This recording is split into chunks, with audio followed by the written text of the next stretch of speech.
Huh. Yeah, it probably dropped somewhere.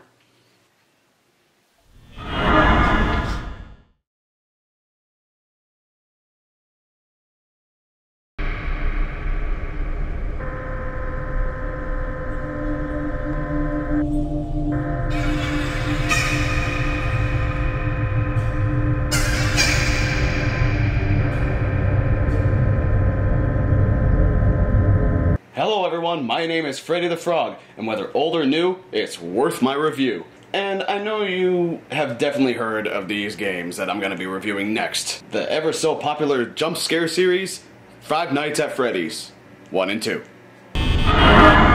Now before you ask why I felt like reviewing this game, I felt it was not just because of its exceptionally fast popularity, but also a newer type of gaming style that has not been done yet. A game that exceeds at the feeling of isolation. Suspense and panic as well. A game that... What? My name is spelled differently. I'm not being biased here. The first one literally came out of nowhere. Whoever thought that a guy could think, man, Chuck E. Cheese is scary.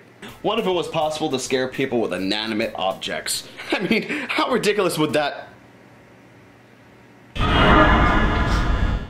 I don't remember ironing my one and only shirt over there. Anyway, we go. Crap.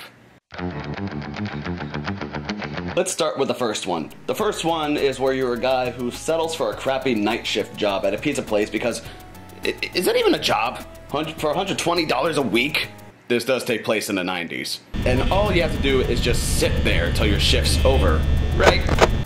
Nope! Your quote-unquote phone guy, like literally, that is his name in the game. Hey, made it rhyme.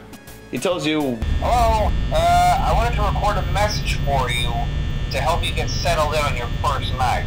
Right off the bat, his cheerful tone is welcoming, but then he tells you, now concerning your safety, the only real risk to you as a night watchman here, if any, is the fact that these characters here at Freddy Fazbear's Pizza, they'll probably try to forcefully stuff you inside a Freddy Fazbear suit.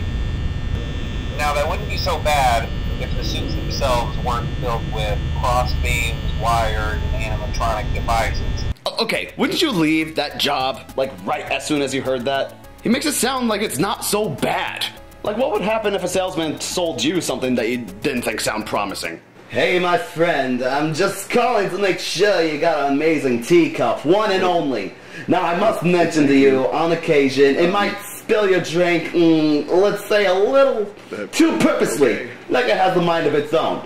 Also, it may sell crack to your children if you have it. Just make sure that the teacup is sealed up tight somewhere they can't find it, or not to have children. Oh yes, and it might have a ghostly being in it who seeks to remove a certain ethnicity of humans, but let's not hope that's not the case, okay? And if that is the case, let's not give it away of which one it is. You know, make it more fun that way, right? Okay, enjoy your teacup. Bye.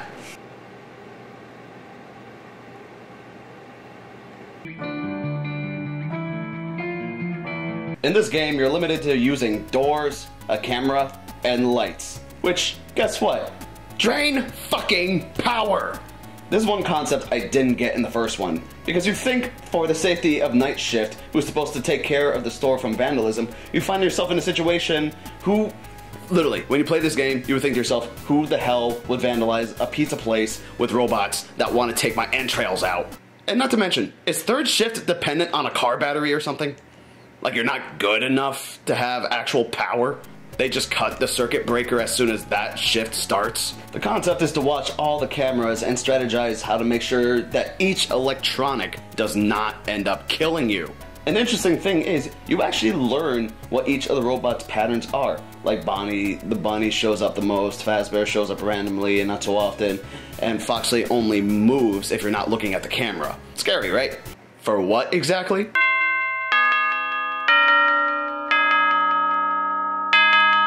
Yep, and you have to be careful and stay focused because otherwise...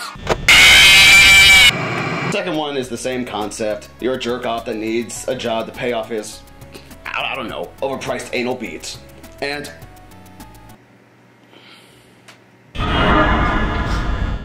okay, seriously, what?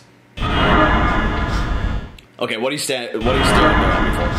What do you want? Okay, do I owe you money? Okay, what do you want? Do I owe you? What do I owe child support? What is there? Why are you here? Why are you standing there? You're creeping me out. You're a freaking toothbrush. Why are you? Great, I got a demon toothbrush. Do I even have teeth? Anyway, this one is the same concept, but a few major differences. First off, no doors, which means no masturbation privacy. Ladies, you can use the camera whenever you want without draining power. Only thing you have to watch is how much battery the lights have, because those run on a car battery at night too, I guess.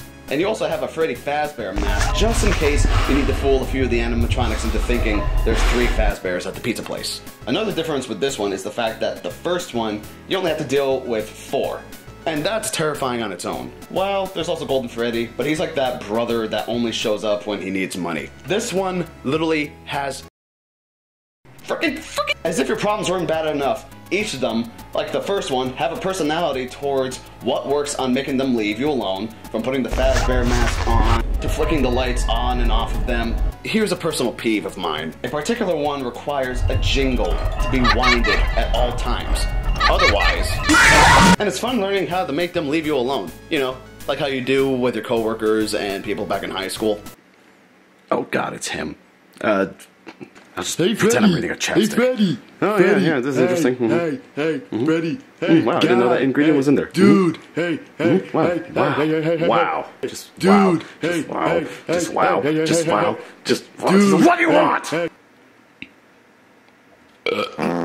The first one is more suspenseful, and the shock factor is more effective, while the second one, you are more dependent on sound cues compared to the first one. Like certain characters you can tell are coming because they pick up a radio signal, like the frickin' exclamation point letting you know that you have to keep the jingles jingling, and there's the sound of the vents as well. The first one was mostly footsteps and Freddy laughing. And in case you couldn't tell, you are in a helpless, literally helpless situation. In games like Amnesia and Outlast, you at least have the option to run. This one, you are literally stuck to your seat. Because, you know, that's how most jobs are, right? Hey TV guy, couple buds of mine and I going to the bar.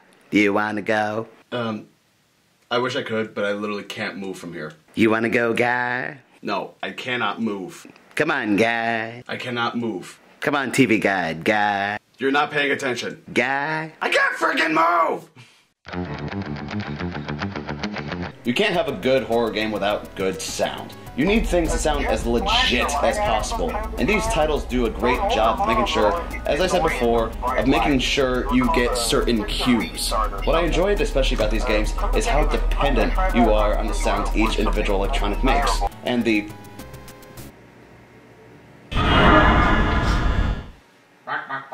No!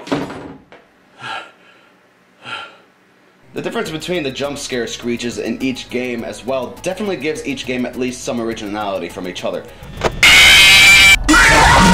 Although I wonder what it would look like if you actually switched the sounds. Another thing too that I want to mention is that the fan is practically the only white noise bit of comfort you'll get in either one. Because if it was off, then...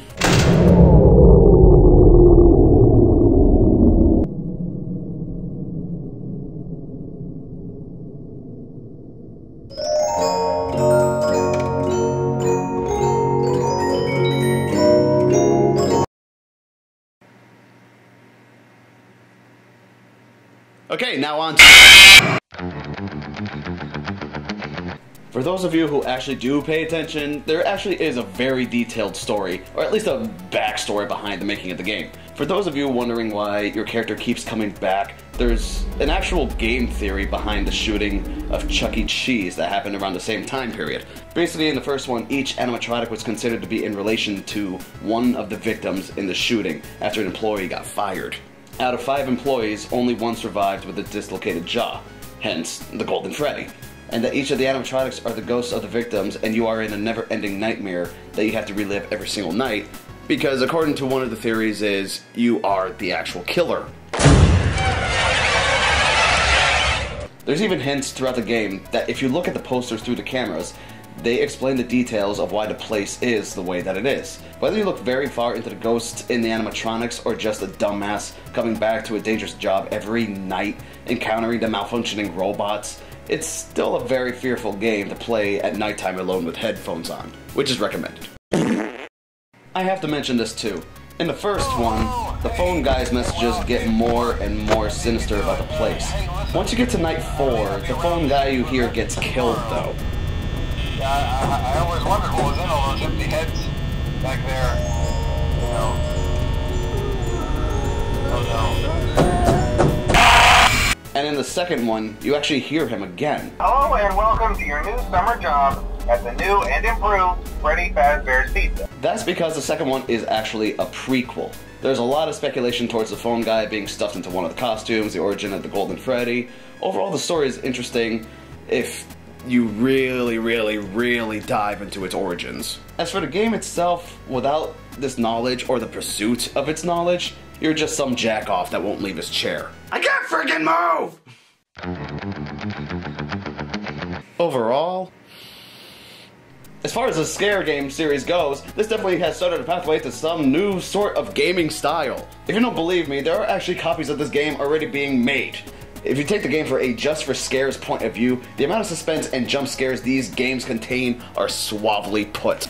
The characters like Phone Guy and all the antagonists are memorable, and that's because the game forces you to remember who each character is to survive. For a good game experience, this game has to be played in the dark with headphones on. They are also cheap, where the first one is priced at $4.99 and the second is $7.99. You can also buy this game on your phone, because you know, who wouldn't want to play this in public?